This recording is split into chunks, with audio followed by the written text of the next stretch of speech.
Presidente de FEBECO, esta menina Eric Eugenia, está contándonos un tique más over de contaminando que juegan de voleibol. Cujo Pijene está pendiente que juegan aquí con Tatuma lugar riba ya domingo ya luna y también riba ya razón. Y nos abai conversar con él para contarnos contaminando que juegan.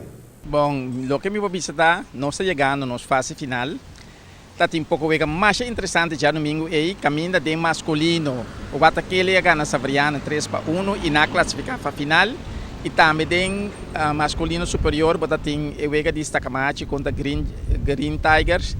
Caminha também Stacamachi ganha e classificar para a final. Na longa na primeira vega já domingo que tá vindo aqui para mais ou menos setor na lotina encontro primeira vega de final na Centro Deportivo Corsou.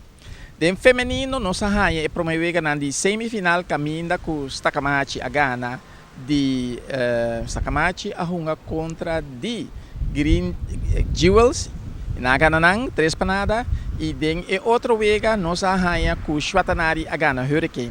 Esse está na primeira vega a noite para metade 8 nós temos de 2 partidos de semifinal se Stacamachi e Schwatanari Gana não logra para a final, pero me quer que tanto Hurricane como Green Jewel também para você saber se não é coisa vai ser fácil. Então a noite tem um vega interessante feminino para o vega na final.